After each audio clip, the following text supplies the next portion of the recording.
Onde há poder, há resistência. Argumenta que o poder nunca é absoluto e sempre gera resistência. Em qualquer estrutura de poder, haverá aqueles que lutam contra ele, tentando mudar ou subverter a ordem estabelecida.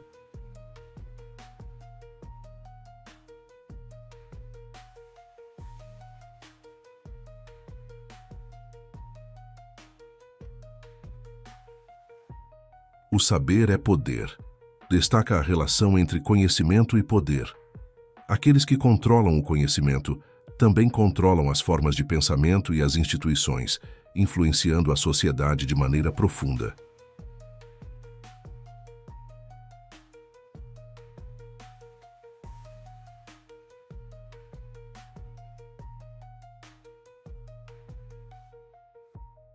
A prisão começa muito antes da sentença. A prisão começa já na polícia, na sala de interrogatório. Sugere que o sistema de controle e punição começa antes da sentença formal.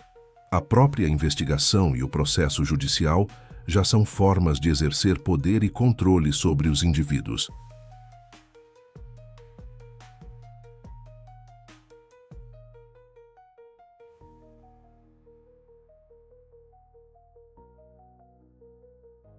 O corpo é a superfície onde se inscreve a história.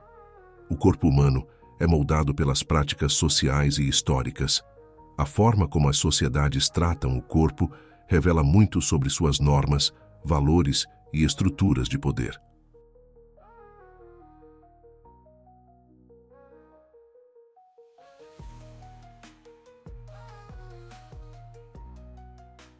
A liberdade é o que deve ser inventado.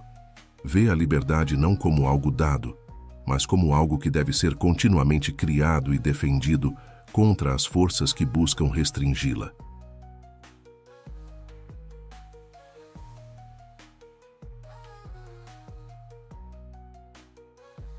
As disciplinas são técnicas minuciosas, invisíveis, inaparentes, através das quais se opera um controle social sofisticado. As disciplinas, como educação, medicina, prisões, usam técnicas detalhadas para exercer controle social, moldando comportamentos e pensamentos de maneira sutil e eficaz.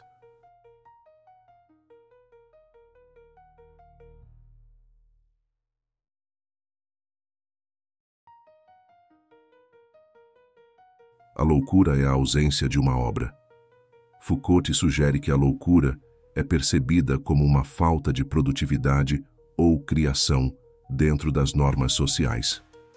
Os loucos são excluídos porque não produzem ou não se comportam de acordo com as expectativas da sociedade.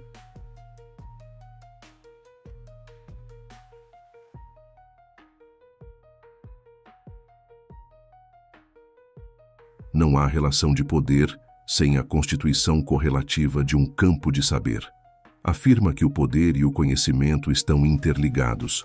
O exercício do poder cria e é sustentado por um campo de conhecimento e vice-versa.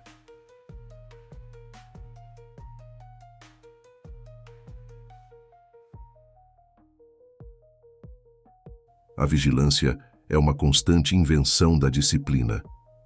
A vigilância, como descrita por Foucault, é uma técnica essencial das disciplinas para manter controle sobre os indivíduos, assegurando que eles se comportem de acordo com as normas estabelecidas.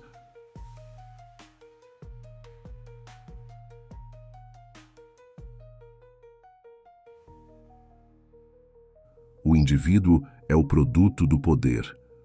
O conceito de indivíduo é moldado pelas relações de poder. As instituições sociais, através de várias práticas e discursos, produzem e definem o que significa ser um indivíduo.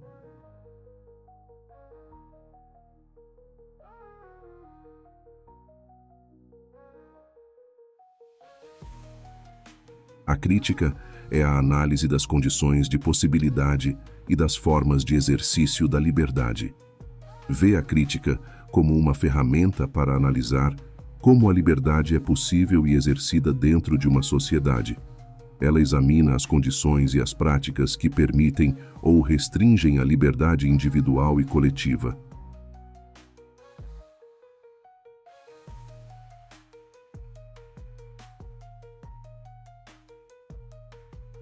Cada sociedade tem o seu regime de verdade, a sua política geral de verdade. Argumenta que cada sociedade define o que é considerado verdade e como essa verdade é produzida e disseminada. A verdade é, portanto, uma construção social influenciada por relações de poder.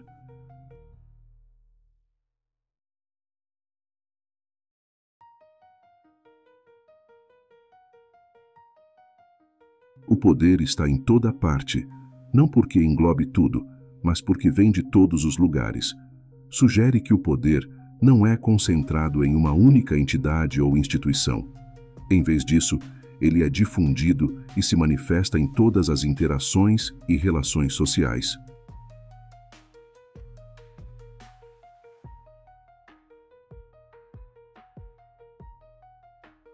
A delinquência é a maneira como o sistema penal absorve os ilegalismos de uma classe inferior para transformá-los em infrações da lei comum.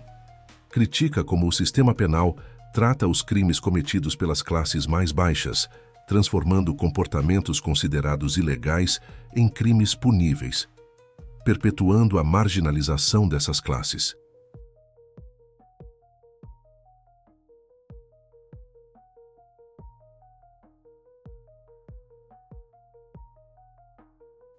A prisão é um microcosmo da sociedade disciplinar. Vê a prisão como uma representação em miniatura das técnicas de controle e disciplina usadas pela sociedade como um todo. As práticas de vigilância e punição na prisão refletem as formas mais amplas de controle social.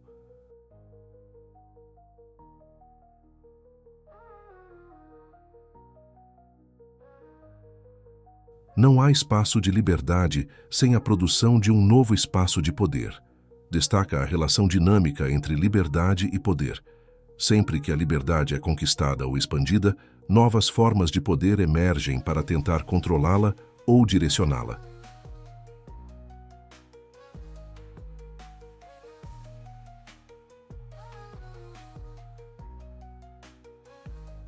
As práticas sociais são reguladas por regimes de verdade, modos de produção do verdadeiro e do falso.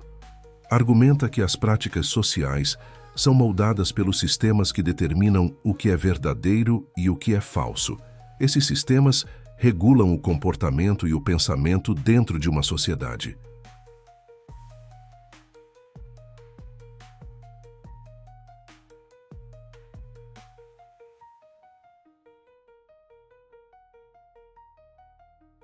O corpo é investido de relações de poder. Vê o corpo humano como um campo de batalha para diferentes formas de poder. As instituições sociais exercem controle sobre os corpos através de práticas que regulam e disciplinam.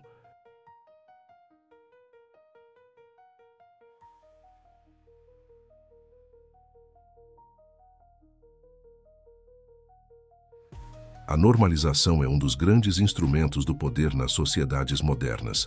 Destaca como a normalização, o estabelecimento de normas e padrões de comportamento, é uma técnica central de controle nas sociedades modernas. Isso regula o comportamento e mantém a ordem social.